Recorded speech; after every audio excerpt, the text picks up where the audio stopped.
What's up guys, and welcome back to the channel. In today's review we're going to be taking a look at the newly released Transformers Earthrise Generation Selects Deluxe Class Decepticon Exhaust. A figure that when it was leaked I was actually really excited to get, as I was not expecting Hasbro to do an exhaust figure whatsoever, and seeing as I actually missed out on the Masterpiece version, and I'm a huge fan of the Earthrise Wheeljack and just Wheeljack's design in general, when it was revealed that we were indeed getting Exhaust, a Decepticon version of this mould, I was absolutely thrilled, and I've got to say that this figure does not disappoint me whatsoever.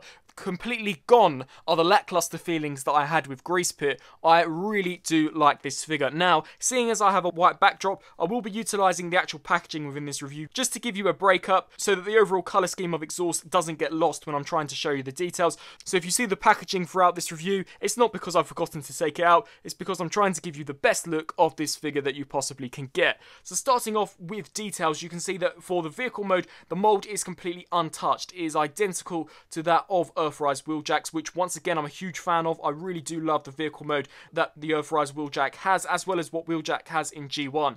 We do have some really nice details on this one though. You can see some of the nice printed on details, not stickers like we got on Grease Pit. These are printed on decals, which I'm a huge fan of, so I really wish that they did utilise this same technology on that Grease Pit. But taking a look here at Exhaust, you've got Exhaust written along the front. I think that the overall distribution of the red paint apps looks really nice. All of the stripes and the lines have come out really crisp. If I just remove the gun off to the side, you can see the Mercenaries insignia.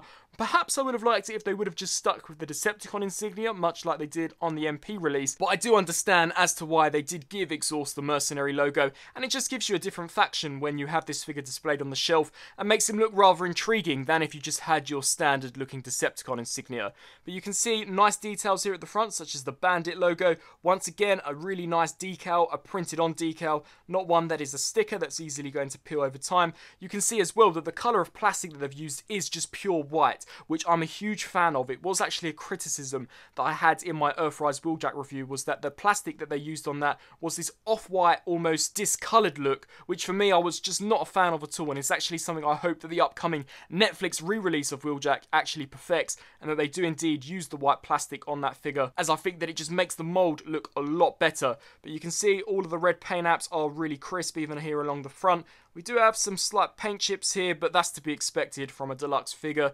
You can see the hubcaps also are painted, which is nice in this almost grey-like colour scheme. And you can see really nice looking decals here on the sides. And we've also got some nice details here on the actual spoiler, as well as some nice stripes, the Bandit, as well as the Exhaust logo.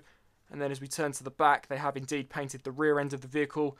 Really and truly no complaints with this figure in terms of the decals nor the overall paint. And something which I'm so glad to actually say is that this figure rolls incredibly smoothly despite it having plug-on wheels. You all know my hatred for plug-on wheels with Hasbro figures. I would much rather them use pinned-on wheels as opposed to plug-on wheels. But I've got to say, these ones roll really smoothly, unlike my Wheeljack release. Just demonstrating that, you can see this figure's wheels do not roll whatsoever. This one here at the back barely even wants to spin. These were put on awfully, they're so tight. This figure does not roll in vehicle mode whatsoever, whereas here with Exhaust he rolls really smoothly, so I'm sure he'll be able to capture any Autobot threat that may come in his way. But just comparing them both here, you can see the really awful plastic colour that they used here with Wheeljack. It definitely does look as if though it's had the life completely drained out of it, and to me always gave me this discoloration look. Of course, this is how it comes packaged, so it's not been exposed to any sunlight, but I would have much rather them used the white colour scheme that we get here with Exhaust. But you can see the details on this Wheeljack were quite nice, but I think that the details on Exhaust here are also quite nice, and you can see the differences here at the top. In terms of vehicle mode, I think as a visual representation, Wheeljack is slightly more interesting. He just has slightly more details going on than Exhaust does here, although I am a massive fan of the Exhaust colour scheme with the white plastic. Setting Wheeljack off to the side now and just removing the weapon.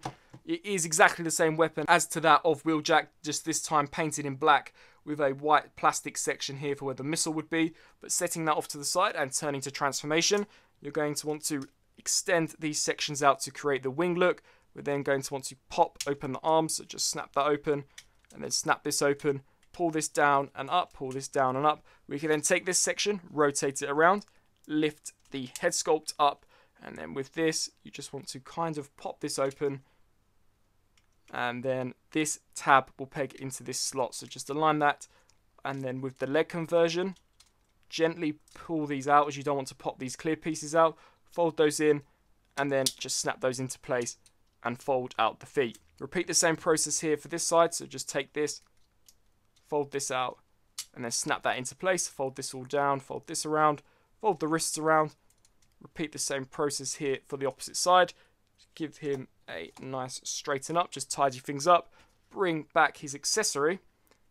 And here we have Decepticon Exhaust fully transformed up into his rather awesome looking robot mode. And here, taking a look at Decepticon Exhaust in his robot mode, I think that the effect is just as good as it was in his vehicle mode. I really do love the colour scheme on this figure, and of course it's all down to the fact that I actually really am in love with the mould of the Earthrise Wheeljack. I think that this is a great mould, and I'm glad that Hasbro are getting their money out of this and are indeed reusing it. Something which I'm not glad though is that there is mould degradation. The leg joints on mine are very loose, which is unfortunate, and this is only the second rerun of this mould, so I'll be quite eager to see how the Netflix version of Wheeljack turns out and whether or not that figure has loose joints, as the joints on this definitely feel a lot looser than that of Earthrise Wheeljack, which is unfortunate as this is only the second run of that mould in terms of reuse. But taking a look at the new head sculpt, I think that this new head sculpt looks awesome. Now unfortunately mine did come with a paint scuff on the top of the crest. It's something that I could easily correct. However, that's actually a problem with getting figures in concealed boxes like this, is that you're not going to be able to see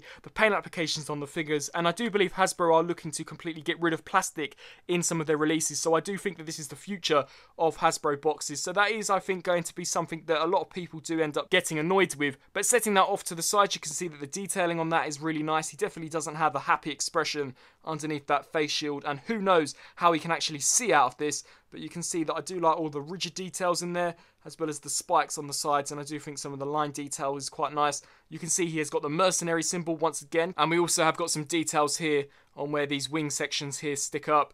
Overall, just a really nice looking figure. You can see some sculpted detailing here.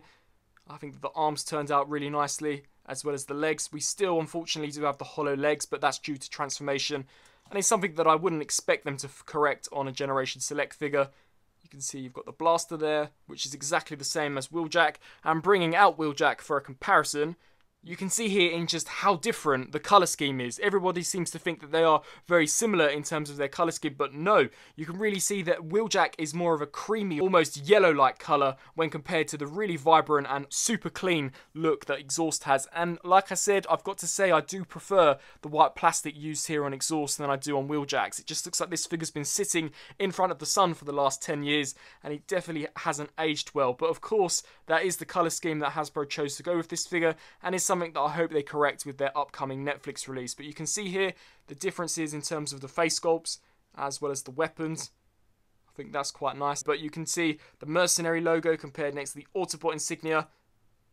And just overall, a really, really nice looking repaint. For a quick Transformers Earthrise Generation Selects comparison, here we have the new Decepticon Exhaust compared next to the brand new Decepticon Grease Pit, as well as Autobot Hubcap. Overall, quite a nice looking set of Generation Selects figures. The weakest out of the wave is definitely, for me, Grease Pit. I think that he has the least amount of changes when compared to his mould than either of these two. I think that not having a new head sculpt really was a deal breaker for me, but the colour scheme is still quite nice. I think that these two are really cool. I think Hubcap's probably second best, and then Exhaust taking the first spot in terms of my favourites, but overall, definitely a really nice set of Deluxes. So that was my review on the Transformers Earthrise Generation Selects Deluxe Class Decepticon Exhaust. If you haven't guessed already from this review, I am thoroughly impressed with this latest release from the Gen Selects toy line. I think that the brand new head sculpt on this figure really does look awesome, very faithful to what we saw back in the Diaclone series, as well as what we got with the MP release. I'm a huge fan